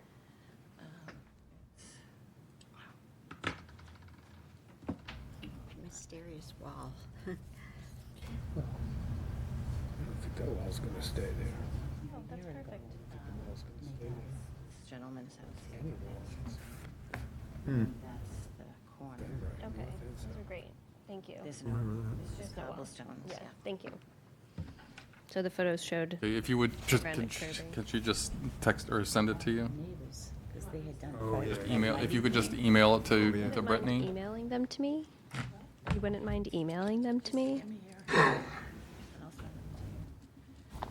Mr. Chairman, if I could get copies sent Yes, to me, I think it'd be We'll helpful. share that with you as well. And I just want to say, I've known the McCartneys for a very, very long time, and I wish them no ill, and I know why they did it, probably to stop the water from getting into their yard, but it's affecting everybody else, so. All right, anybody on Zoom? I don't think so, right? Not, would somebody like to make a motion to continue this project to July 3rd? So moved. Is there a second? Second. All those in favor? Aye. Aye. Opposed? There's unanimous. We will see you on the 3rd of July. Thank with you. our You never revised know what plan. you come out of retirement for these days. We have to cross the Bass River again. Hopefully by then the bridge will be done. All right, next order of business, is a continued notice of intent for SE 83-2479, Will Rubenstein, Elijah's Pond, proposed treatment of invasive hydrilla through chemical and physical means in a great pond. There is a request from the consultant to, asking to continue to June 5th. Do I have a motion to that effect? So moved. Is there a second? Second. All those in favor? Aye. Opposed? Carries unanimously.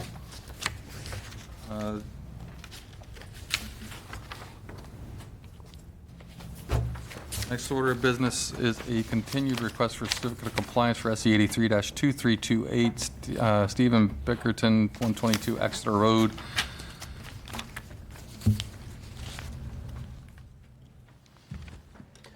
Good evening, I'm Paul Hagest from the BSC Group, I'm land surveyor. Okay, and Brittany, what's the, where are we with this one again? So on our site visit on Monday, we Swales, that's right. observed the 2 larger trees and 2, albeit very small, cedars were planted, and a ditch was dug in the location of the approved swale around the property. However, we were able to obtain some additional information about the swale just a few hours ago from Deep in Laserfish, that a grass swale schematic was submitted with the septic plan showing dimensions of the proposed grass swale with a 3-to-1 max slope and a width of 6 feet. So it's not exactly that, and so the commission will have to make a judgment call on whether or not this ditch would be an effective swale to control stormwater coming off of the slope from the septic installation.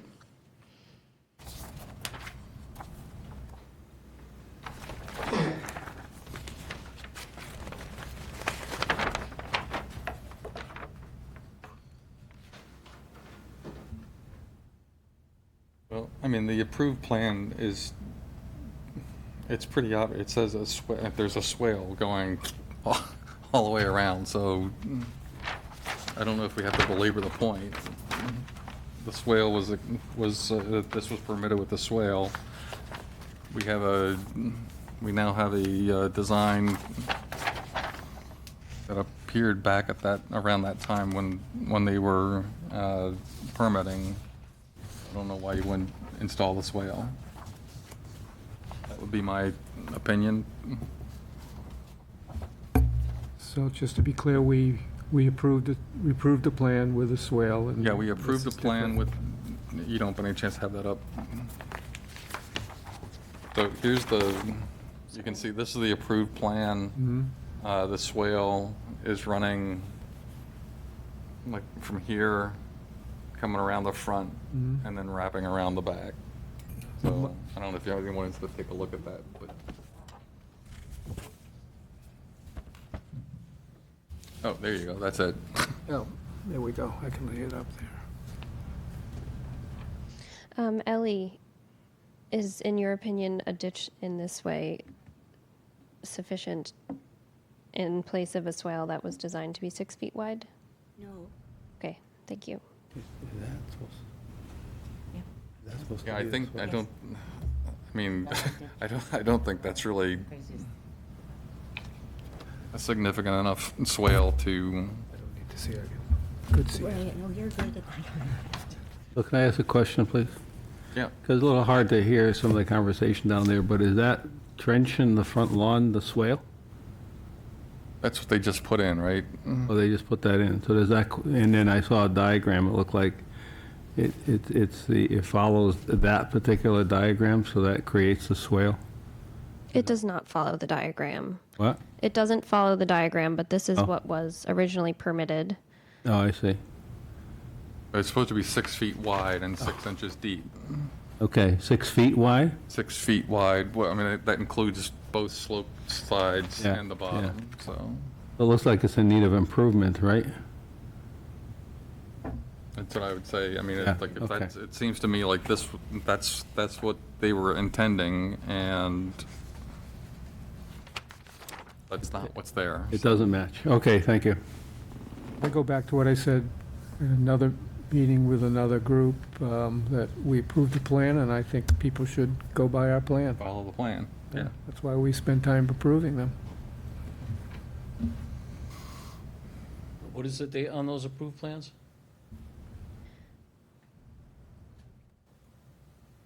Sorry.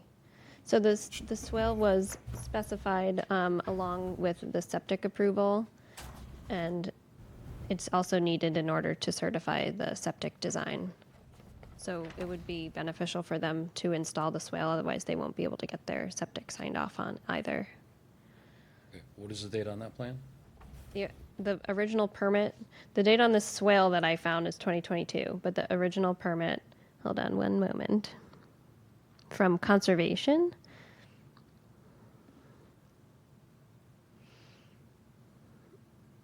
is 2022. So for March 6th, Yeah, April 6th, 2022. The plan was a revised plan, March 30th, 2022. And it was done by Robin Wilcox.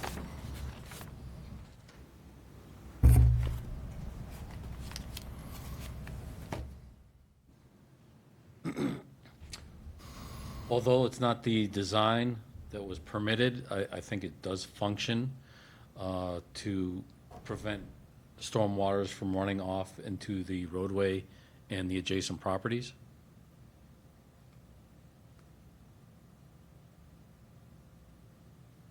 If we have calculations from an engineer certifying that it does function appropriately, then I would be willing to agree with the COC, but without, I don't think this is similar enough to the permitted swale, unless we get some calculations to show that it would work. Okay. Yeah, I mean, you definitely have to have an engineer who's willing to stamp those calculations, and if we But can't do so, that. then, yeah. Yeah, I mean, if the engineer is gonna say, yes, it is, then I guess I can't, I can't argue with that, but I don't think that meets the intention or the spirit of what the original plan was, so. They both, you have to look at the velocity of the runoff in the ditch is a higher velocity of movement of the water versus that's why a swale is designed as such. So you lower the velocity of the water runoff in specifically because of the adjacencies. Ed? Yeah. Obviously, to me, the purpose of that larger swale is that it actually will soak up more water itself. So I don't see how any engineer is going to do. Right. There was one other, all the debris also does need to get removed and disposed off-site before the COC is issued. I don't think that's there anymore. I went by there just Okay. before the meeting. Sounds good. You need to put, yes, there you go. You have to be more like David Lee Roth. All right, so do you want to take it under advisement and come back in a month or two, or what? Yeah, we'll have to reschedule. June 5th, July 3rd. July 3rd. All right, do I have a motion to continue this to July 3rd? So moved. Is there a second? Second. All those in favor? Aye. Opposed? Carries unanimously. We'll see you on July 3rd. Thank you. Hopefully you'll be able to avoid accepting anything else for July 3rd because it's going to be a busy time. I'm leaving July 4th for San Diego, so. I might have to go on vacation on July 3rd. Right, next order of business is an enforcement matter for Two Families Incorporated, 151 Route 28, unpermitted vegetation removal of 8 to 14 trees within a coastal bank bordering vegetated wetland riverfront area and land subject to coastal storm flowage.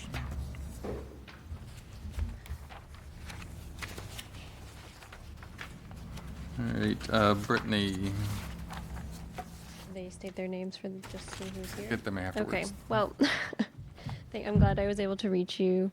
I was on site at next door doing site inspections and noticed a large pile of wooden debris on the top of the coastal bank. And looking at the aerial imagery, there was a stand of trees there where it's now barren. And so I think it was approximately 6 trees. If you have any more information, that would be helpful. But so a draft enforcement order was issued requiring replanting of the coastal bank with a restoration plan to account for potential shrubs and tree replanting. Can you just tell me which property? I know you said it's 151, but does it have a name? It's which hotel is it? Sands Inn. Okay, yes.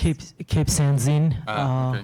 the one who got 2019 we got hit by a tornado. Okay, yeah. The whole roof. That's the property. This is the one with the I mean, that's wall. how I designate my property now. By the way, my name is Manzoor Khan. I'm one of the property this business owner. Very unfortunate. Good evening, everyone, and very unfortunate fact that happened. And I do have some input about it. If I can share with you guys. Maybe I'm not as organized as other people, but I tried my best in a short period of time. Can I approach to show some pictures, please? Thank you.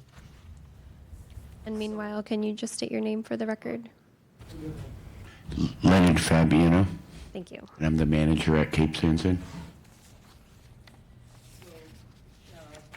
From the aerial picture, sometimes it's not as clear. It's a cluster of tree, like from one root, so many branches goes, and then after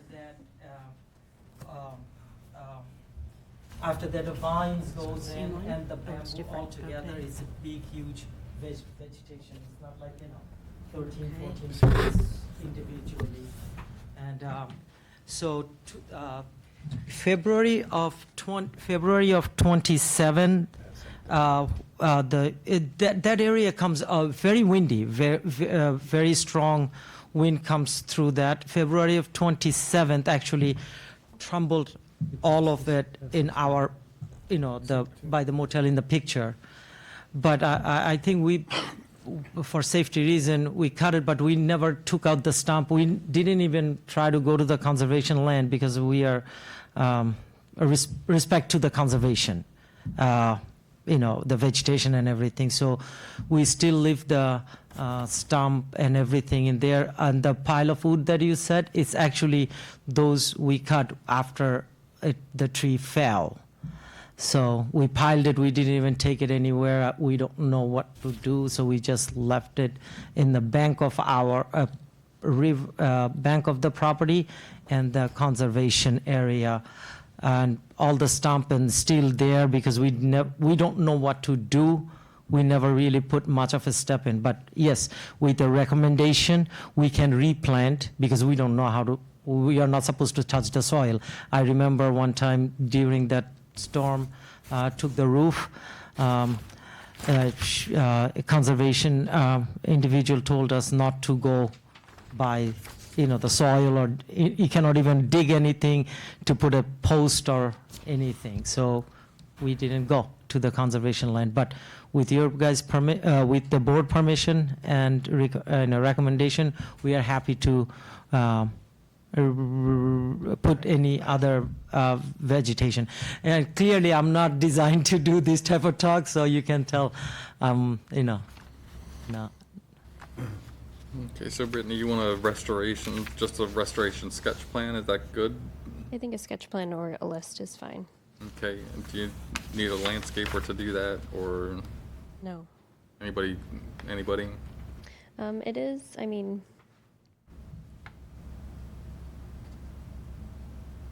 oops, that's not it.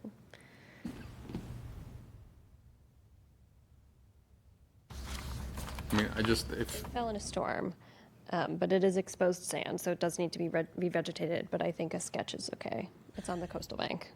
a sketch plan is okay. So, how do you want to guide him in terms of what you want planted there? I guess is what. If he, What I wrote down. if you don't feel competent enough to come up with the plan yourself, you would have to hire somebody to, like some sort of a landscape professional, to make that suggestion, unless there's something you just want to tell them and.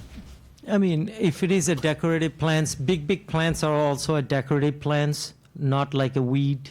We can do that. It costs money, but we rather do this. It looks our backyard little ornaments. But again, I will go with the conservation's recommendation or guideline if we can get some. I can either give you a list, or you can use a landscaper who gives us a list to approve. Yeah, I would not, I don't want you to be doing the planning for them, Send so. in the whole Barnstable County list. I mean, there are some I have a plant, question, okay? Anything we replant in that area, I feel will be compromised, because as you see from the picture, that clump of trees was uprooted by the wind. It wasn't cut down. We just cut it into and piled it up. So it was uprooted by wind. Anything that goes there, I feel that the land is so soft that it wouldn't hold the root of a tree. That's why these things fell. So anything that we would be going in would be much smaller than those trees that came down? Shrub type. So could we do shrubs? Yeah, so I mean, at least one tree should go back. But Okay. And if you're worried about significant erosion, you can always put a jute matting over it to hold the soil in place while the shrubs and trees establish. Sure. Thanks for the guideline. but they do have to be native. You can't just Yes, grab yes. any. We'll Yes. send you a list We of, don't go too far. We stay this side of the bridge, so we might gonna go local. Well, there are places you can go and buy Sorry. things that aren't native, so. Right. You have Local to be- nursery should have the native plants That's anyway. why Brittany so- will give you a list of native plants Sure, to choose sure. from. Of course. all right, so any other questions from the board? All right, so we're looking for a sketch plan by I did have dates in there. July 3rd. I think that might, yeah, that's reasonable, right? Or is- I think that's more than reasonable for a sketch plan. So So by the- July 3rd of this year, you will need to supply Brittany with a restoration sketch plan, planting plan, okay, that says what kind of plants you're going to be planting, and it just, you could just use like an aerial photo just to sort of fill in the area, just put X's and O's where you're planting and what the types of plants that you're going to plant, Sure. okay? Miss, see the two pictures you had? Do you think is there any way we can have this? So did It'll you- help us to do the draw our sketch. Did you receive an email that I sent you with the enforcement order? Did that email get Yes. to you? That's how you, okay. Yes. Because I didn't have a phone number for you, so I was hoping that would work. I'll email everything that you need to you. Perfect. Thank you so much. Really appreciate it.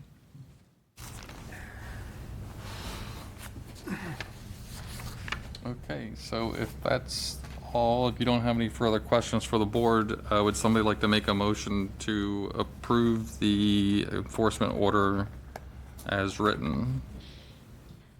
So moved. There's a second? Give it to Paul. I'll second. That was that Jack and Brad, or Paul? Paul. Okay. And me.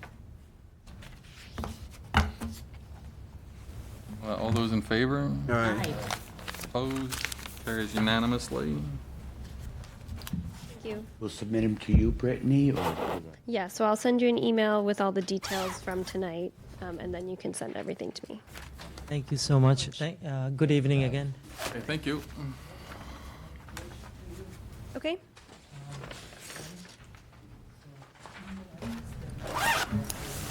Signing something, oh, how exciting. Oh, please, yeah, can you just write it down?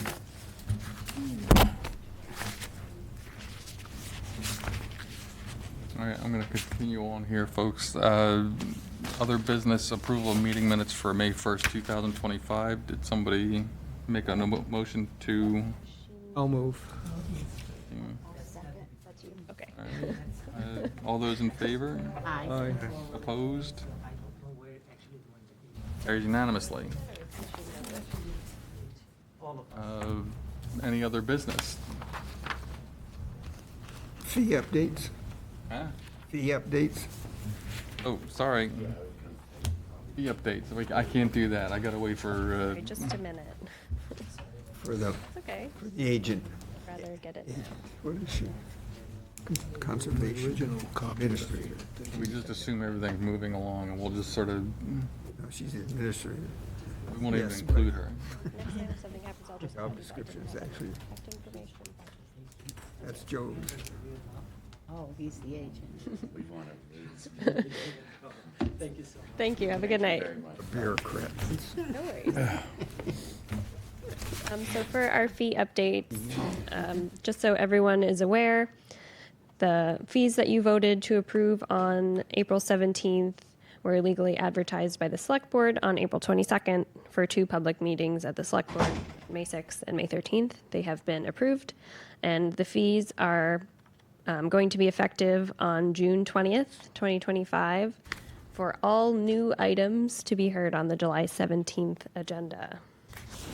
Everything is posted online.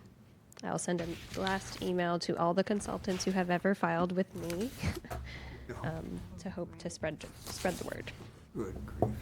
All right, very good. Nice job. More bureaucrats. Now, other business. Anybody have any other business not reasonably anticipated? Election coming up. Right? Yes, on May 20th. And would somebody like to make a motion to adjourn? So moved. Is there a second? Did somebody, Bradford, okay. All those in favor? Aye. Opposed? Carries unanimously. We stand adjourned at 6:57.